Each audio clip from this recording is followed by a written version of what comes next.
అస్సలాముఅలైకుం my friends, welcome to my recipe 78. ఇవాళైతే మనం రెసిపీలో ఎంతో టేస్టీగా ఎంతో కమ్మగా ఉండే మినప్పప్పుతోటైతే పప్పు చేసుకోబోతున్నాం. రండి ఫ్రెండ్స్, వీడియోలోకి వెళ్ళిపోదాం. ముందుగా స్టవ్ వెలిగించుకొని ఇలాగ 1/4 కప్పు మినపప్పును వేసుకోవాలి. వేసుకొని కొద్దిగా ఫ్రై చేసుకోవాలి. ఇలా బాగా కొద్దిగా ఫ్రై అయిన తర్వాత స్టవ్ అయితే ఆఫ్ చేసుకొని ఇప్పుడైతే ఈ మినపప్పును అయితే కడిగి తీసుకొచ్చేయాలి. ఇలా బాగా కడిగిన తర్వాత ఇప్పుడైతే కొద్దిగా నీళ్ళు అయితే వేయాలి. ఇలా నీళ్ళు వేసుకొని కొద్దిగా మరగాలి. ఇలా మరిగిన తర్వాత ఇప్పుడైతే ఇందులో పసుపు వేసుకోవాలి, అలాగే కారపొడి, ఇంట్లోనే తయారు చేసుకుని గరం మసాలా 1 టేబుల్ స్పూన్, అలాగే 3 టమాటాలు, 3 పచ్చిమిరపకాయలు, అలాగే 1/2 టేబుల్ స్పూన్ అల్లం వెల్లుల్లి పేస్ట్, కొద్దిగా నీళ్ళు ఇలా వేసుకున్న తర్వాత ఒకసారి బాగా కలుపుకోవాలి. ఇలా కలుపుకున్న తర్వాత ఇప్పుడైతే కుక్కర్ మూత పెట్టుకోవాలి. ఇలాగా కుక్కర్ మూత పెట్టేసి 1 విజిల్ వచ్చేంత వరకు వదిలేయాలి. 1 విజిల్ అయిపోయిన తర్వాత ఇప్పుడు తీయాలి. ఇప్పుడైతే పప్పు వచ్చి బాగా మెత్తగా ఉడికిపోయింది.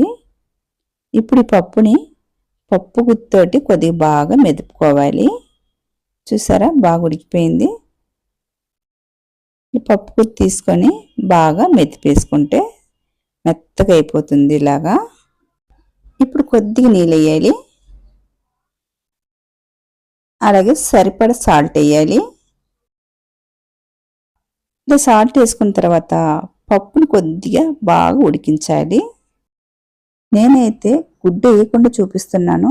ఇలా బాగా ఉడుకుతున్న పప్పులో 1-2 గుడ్లు అయితే పగలగొట్టుకొని వేసుకొని కలుపుకొని తాలింపు పెట్టుకొని తింటే చాలా మంచిది. ముఖ్యంగా ఆడవాళ్ళకి నడుము నొప్పితో కాళ్ళు నొప్పితో బాధపడుతుంటారు. ఇలాగ వారానికి 2 సార్లు చేసుకుని తినండి, బాగా తగ్గుతుంది. ఇప్పుడైతే దీనికైతే తాలింపు పెట్టుకోవాలి. ఇలా స్టవ్ మీద కళాయి పెట్టుకొని కొద్దిగా ఆయిల్ వేసుకోవాలి. ఆయిల్ వేసుకున్న తర్వాత ఆవాలు, జీలకర్ర, 2 ఎండుమిర్చి ఇలా తుంచి వేసుకోవాలి. ఇలా బాగా చిటపటలాడిన తర్వాత 1 ఉల్లిపాయ బాగా కట్ చేసుకొని ఇలా వేసుకోవాలి.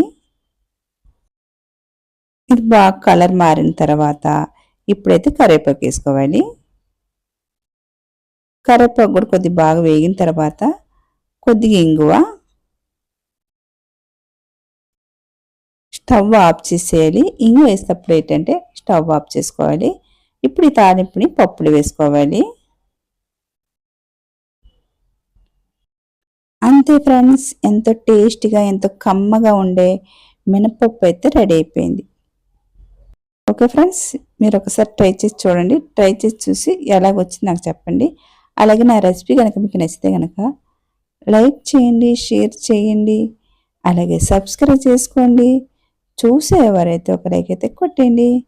బాయ్ ఫ్రెండ్స్, మరొక వీడియోలో మళ్ళీ కలుద్దాం. బాయ్.